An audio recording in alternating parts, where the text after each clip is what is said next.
ठीक है बच्चे, ये जो हमारा सी सेट लिखा हुआ है किस फॉर्म में लिखा हुआ है, ये तो रोस्टर फॉर्म में लिखा हुआ है, देखो हर एक एलिमेंट कॉमा से सेपरेटेड है, ठीक है, ये एक इनफाइनाइट सेट है।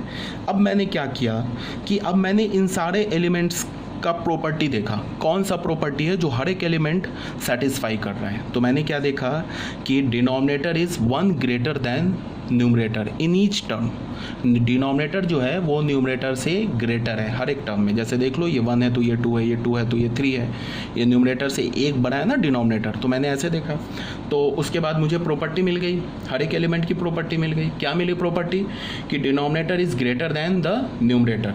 तो अब मैं इससे सी सेट को किस फॉर्म में लिखूंगा, किस फॉर्म में, सेट बिल्डर फॉर्म में। कैसे लिखूंगा, सबसे पहले तो ये ब्रैकेट डाला, set of all x such that. अब इस एक्स का प्रॉपर्टी लिखूंगा, तो एक्स की प्रॉपर्टी क्या है, वो ये है, x is equal to n upon n plus 1, ये प्रॉपर्टी है।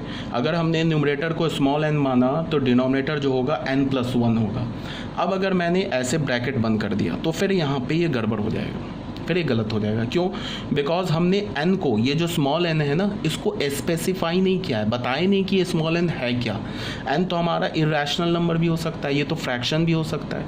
अगर n का वैल्यू मान लो हमने डाल दिया 1/2 डाल दिया, तो n अपॉन n प्लस 1 क्या हो गया, देख लो, हाफ अपॉन हाफ प्लस 1, ये ऐसे हो गया ना बच्चे। तो ये क्या हो गया, हाफ अपॉन 3/2, तो ये क्या हो जाएगा, हाफ इंटू 2/3, ये तो 1/3 हो गया। बट देख लो 1/3 तो कोई एलिमेंट ही नहीं यहाँ पे। इसका मतलब है क्या कि हम ऐसे नहीं छोड़ सकते, इसको कंप्लीट करने के लिए यहाँ पे हमें ये भी बताना होगा कि n जो है small n belongs to capital N, मतलब कि ये जो स्मॉल n है ये नेचुरल नंबर है, ये बताना होगा। अब देख लो, ये सेट और ये सेट एक ही बात है, मतलब एक ही सेम सेट लिखा हुआ है। कैसे, तुम यहाँ पे n का वैल्यू, पहला नेचुरल नंबर डालो 1, तो ये क्या मिलेगा, x का वैल्यू 1/2 है, देख लो एलिमेंट है। फिर दूसरा नेचुरल नंबर 2 डालोगे तो क्या मिलेगा, 2/3, देख लो दूसरा एलिमेंट। फिर तीसरा नेचुरल नंबर डालोगे 3 तो क्या मिलेगा, 3/4, ये देख लो। फिर डालोगे 4 तो क्या मिलेगा, 4/5, ये देख लो। तो सारे आ गए ना नेचुरल नंबर्स। तो ये बात क्लियर है। तो ये चीज़ और ये चीज़ एक ही बात लिखा हुआ है, ठीक है ना। तो आई थिंक 1-2 एग्जांपल और देख लेते हैं सेट बिल्डर फॉर्म में। जैसे कि एक हमने सी हो गया, एक हमने डी सेट लिया। बच्चे देखो यहाँ पे, चलो डी सेट ऐसे ही ले लिया हमने। मान लो हमने ऐसे बोला 1/2, 2/3, 3/4, 4/5, ऐसे ले लिया। ये एक फाइनाइट सेट ले लिया डी। तो अगर मुझे इसे सेट बिल्डर फॉर्म में लिखना है तो मैं इसे क्या लिखूंगा, फिर मैं देख रहा हूँ क्या, सबसे पहले तो ये एक फाइनाइट सेट है। उसके बाद मैंने क्या देखा कि denominator is 1 greater than the numerator, ठीक है, ये देख लिया मैंने, इस के हर एक एलिमेंट की प्रॉपर्टी देख ली। उसके बाद मैंने ऐसे लिखा, the set of all x such that x is equal to n upon n plus 1, ये लिख दिया। और यहाँ बोल दिया n belongs to natural number, ठीक है। अगर मैंने इतना लिख के यहाँ पे ब्रैकेट क्लोज कर दिया तो फिर ये क्या हो जाएगा, फिर गड़बड़ हो जाएगा, फिर गलत हो जाएगा। क्यों हो जाएगा, बिकॉज n तो हम 100 भी डाल सकते हैं, तो 100 डालोगे तो 100/100 प्लस 1 101, ये तो है ही नहीं। तो इसका मतलब अब हमें ये स्मॉल n पे रिस्ट्रिक्शन डालना होगा। स्मॉल n पे क्या रिस्ट्रिक्शन डालना होगा, वो ये डालना होगा, एंड बोलना होगा हमें, and n is less than और इक्वल टू 4, ये हमें डालना होगा। अब जाके ये और ये सेट इक्वल हो गया। हमने क्या बोला कि एक स्मॉल n, ये नेचुरल नंबर तो है ही, और वो नेचुरल नंबर क्या है, या तो 4 है या तो 4 से छोटा है। तो n की वैल्यू क्या आ गई, 1 2 3 4, यही आ गई ना। अब तुम डाल के देख लो, n का वैल्यू 1 डालोगे ये नंबर मिल जाएगा, 2 डालोगे ये मिल जाएगा, 3 डालोगे तो ये मिल जाएगा, 4 डालोगे तो ये एलिमेंट मिल जाएगा। तो अब ये जाके ये सेट हमारा कंप्लीट हो गया। क्लियर है ना बात। तो इस टाइप के रिप्रेजेंटेशन को हम क्या बोलते हैं, सेट बिल्डर फॉर्म, ठीक है। तो फॉर एग्जांपल देख लो, जैसे हमने यहाँ पे ए सेट लिया है, the set of all x, इसको रीड करेंगे, क्या बोलेंगे, द सेट ऑफ, इसे क्या रीड करते हैं, the set of all x such that x is equal to 2n बोल दिया। और यहाँ पे क्या बोल दिया, n belongs to natural number. तो अब क्या है, हमने नेचुरल नंबर बोल दिया, तो इसमें n का वैल्यू 1 डालोगे तो 2 मिल जाएगा, 2 डालोगे तो 4 मिल जाएगा, 3 डालोगे 6 एंड सो ऑन, सारे नेचुरल नंबर्स आ गए। ये सेट A था, और यहाँ पे जो हमने सेट B डिफाइन किया है, इन्फानाइट सेट वाला, ये सेट B और ये सेट A इक्वल है, ठीक है। हम A is equal to B बोल सकते। क्यों बोल सकते, बिकॉज सेट के एलिमेंट सेम है। नंबर ऑफ एलिमेंट्स भी सेम है, दोनों में इनफाइनाइट एलिमेंट्स हैं, और एलिमेंट्स भी सेम है, तो दोनों सेट इक्वल है। बस इसका रिप्रेजेंटेशन अलग है, इसको हमने सेट बिल्डर फॉर्म में रिप्रेजेंट किया, इसको हमने डायरेक्ट रोस्टर फॉर्म में रिप्रेजेंट किया। क्लियर है? तो अभी तक हमने जितने भी सेट देखे ना, वो सारे डिस्क्रीट सेट देखे। अब मैं तुम्हें एक कंटिन्यूस सेट दिखा रहा हूँ, ये जो हमारा नेक्स्ट एग्जाम्पल है। जैसे ये तुम देखो, बी सेट देखो, इसको हम कैसे रीड करेंगे? The set of all x such that x belongs to R and x is greater than -1 but less than 1। ये हमारा एक कंटिन्यूस सेट है। अब इस सेट बी को तुम रोस्टर फॉर्म में नहीं लिख सकते हो। क्यों बच्चे नहीं लिख सकते हो?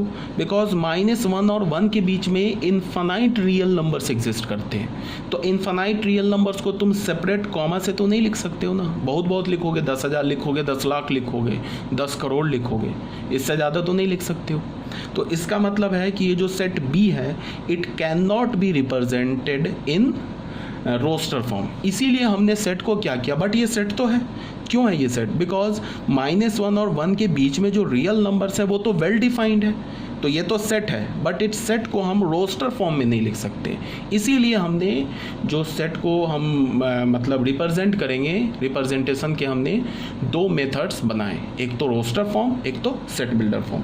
तो जैसे मैंने ये तुमको बोला ना, ये बी सेट बोला, the set of all x. B set क्या बोला? The set of all x such that x belongs to R and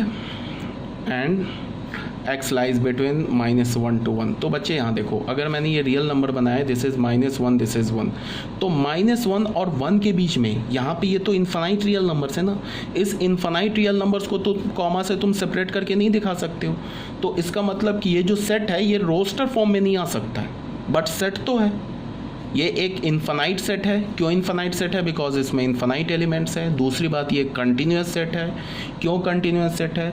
because इसके जो एलिमेंट्स हैं वो डिस्क्रीट नहीं है, ठीक है, वो कंटिन्यूस एलिमेंट है। तो इसका मतलब क्या हो गया कि ये बी सेट हो गया। इसको हम रोस्टर फॉर्म में नहीं लिख सकते, इसको हमने सेट बिल्डर फॉर्म में लिखा, और ये हमारा एक सेट हो गया, ठीक है। तो ये बात क्लियर है, समझ में आ गई होगी आपको बात। ये हमारा सी है, देख लो, सी में हमने क्या लिखा? 0, 1, 4, 9, 16।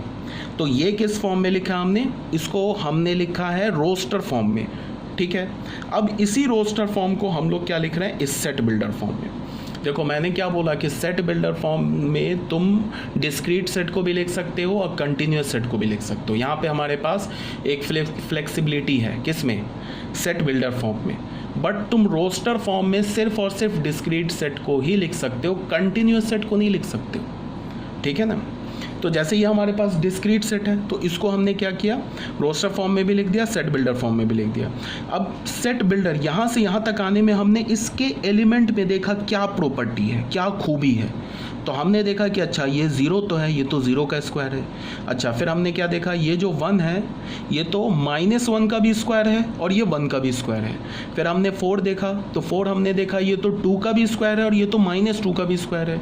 फिर ये हमने देखा 9 को -3 का भी स्क्वायर है, 3 का भी स्क्वायर है, अगेन -4 का स्क्वायर है, 4 का भी स्क्वायर है। तो हमने क्या देखा कि ये जो नंबर्स हैं ये तो इंटीजर्स के स्क्वायर लिखे हुए हैं।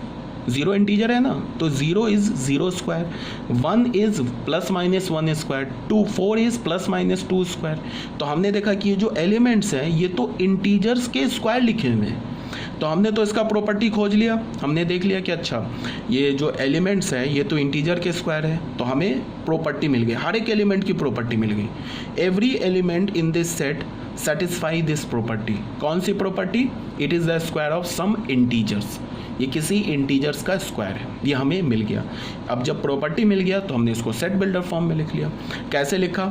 इसको कैसे रीड करेंगे? The set of all x such that x is equal to n square, where n is belongs to z, where n is a integers.